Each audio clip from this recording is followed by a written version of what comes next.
నుండి జేఏసీగా ఏర్పడి గత 20-25 సంవత్సరాల నుండి పనిచేస్తున్నాము. అదే లాస్ట్ టీఆర్ఎస్ ప్రభుత్వం మమ్మలను కన్వర్షన్గా చేస్తా అని చెప్పి ఆర్టిజన్గా గుర్తించారు. అది 1942 బ్రిటిష్ వారిదికి ఒక పేరు తీసుకొచ్చి మమ్మలను ఆర్టిజన్గా గుర్తించారు. మమ్మ ఆర్టిజన్గా గుర్తించినా కూడా మాకు ప్రభుత్వం నుండి ఎటువంటి బెనిఫిట్స్ కానీ ఏమీ లేవు. ఒక్కొక్కరు 50-58 సంవత్సరాలుగా రిటైర్మెంట్ దగ్గరికి పడ్డారు. ఆర్టిజన్ నుండి మాకు ఎటువంటి బెనిఫిట్స్ లేవు. అందుకనే మేము 26వ తారీఖు నుండి కంటోన్మెంట్ డివిజన్లో ఫస్ట్ రోజు ధర్నా చేశాము. ఈరోజు సెకండ్ రోజు ధర్నా. అదేవిధంగా 2వ తారీఖు ఎస్సీ ఆఫీస్ నుండి గన్రాకు ఆల్ డివిజన్స్ మా డిమాండ్స్ ఆ రోజు కూడా ఎస్సీ ఆఫీస్ ముందు ధర్నా పెట్టుకున్నాము. 7వ తారీఖు చలో వరంగల్ కూడా పెట్టుకున్నాము. 8వ తారీఖు సమ్మెకు వెళ్తున్నాము. అదేవిధంగా ఆర్టిజన్ కార్మికుల డిమాండ్స్ ఏంటంటే ఆర్టిజన్ అనే పేరును తొలగించి మన ఏపీఎస్బి రూల్గా మమ్మలను ఏపీఎస్బి రూల్గా రెగ్యులర్ చేయాలనే మా డిమాండ్స్.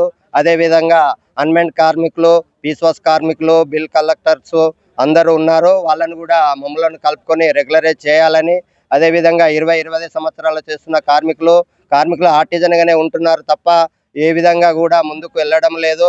అదేవిధంగా ఈరోజు జేఎల్ఎం కానీ ఏఎల్ఎం అయిన వాళ్ళను ప్రమోషన్గా లిస్టుగా ఇస్తున్నారు. మాకు ఎటువంటి బెనిఫిట్స్ లేవని చెప్పేసి మా డిమాండ్స్.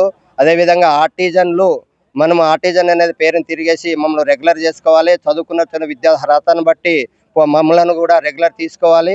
డిమాండ్స్ అదే మా డిమాండ్స్. మాకు కన్వర్షన్ చేయాలి. ఏపీఎస్బి రూలు కన్వర్షన్ చేయాలి.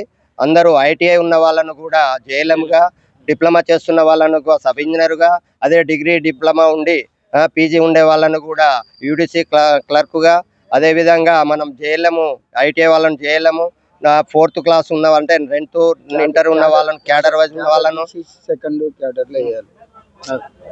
వాళ్ళను కూడా మన వాచ్మెన్ కానీ అటెండర్గా తీసుకోవాలని ప్రభుత్వంలో మమ్మలను గుర్తించి మనం రెగ్యులర్ చేయాలని డిమాండ్స్ దృష్టికి తీసుకెళ్ళినా మేము 20వ తారీఖు సమ్మె నోటీస్ ఇచ్చాము. సమ్మె నోటీస్ ఇప్పటి వరకు మేనేజ్మెంట్ కూడా మమ్మల్ని ఇప్పటివరకు ఏది చర్చలకు పిలవలేదు. 20వ తారీఖు నోటీస్ ఇచ్చినా కూడా ఇప్పటివరకు పిలవలేదు. అందుకనే ఆల్ డివిజన్స్ ఆఫీసుల ముందు ధర్నాలు పెట్టుకున్నాము ఆర్టిజన్స్ వాళ్ళము. 2వ తారీఖు మాత్రం ఎస్సీ ఆఫీస్ దగ్గర పెట్టుకున్న ఆల్ డివిజన్స్. తర్వాత డిమాండ్స్ కనుక ఒప్పుకోకపోతే చెరో వరంగల్ కూడా పెట్టుకున్నాము 7వ తారీఖు. ఆహార బహిరంగ సభగా మేము వరంగల్కి వెళ్తున్నాము. 23,000 మంది రాష్ట్ర వ్యాప్తంగా. 19,650. మేము ఆర్టిజన్ గానే కొనసాగుతున్నాము. అటు ఇటు కాకుండా గవర్నమెంట్ కాదు. డివిజన్ నుంచి ఆర్టిజన్ కార్మికులను ధర్నా ప్రోగ్రాం చేయడం జరిగింది. అదేవిధంగా మాకు 2017లో మమ్మల్ని రెగ్యులర్ చేస్తామని చెప్పేసి మాకు ఆర్టిజన్ అనే పదము యాక్చువల్లీ ఇది మనకి కళాకారులకు సంబంధించినటువంటిది. దాన్ని తీసుకొచ్చేసి మా డిపార్ట్మెంట్లో ఆర్టిజన్ అనే పదాన్ని చేరించి ఒకే సంస్థలో పనిచేస్తున్నటువంటి ఉద్యోగులకి 2 రూల్స్ పెట్టేసి ఒకరికి డిపార్ట్మెంట్ అని చెప్పి ఒకరికి ఆర్టిజన్ అని పెట్టేసి చాలా వేరుగా చేశారు. దీన్ని మేము ఖండిస్తున్నాము.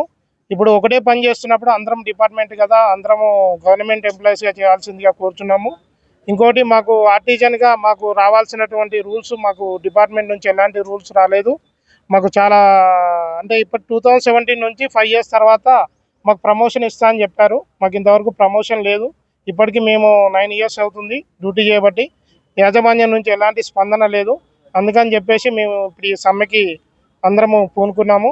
కావున యాజమాన్యం మా గురించి ఆలోచించి ఎలాంటి నిర్ణయం తీసుకోవాల్సిందిగా కోరుచున్నాం.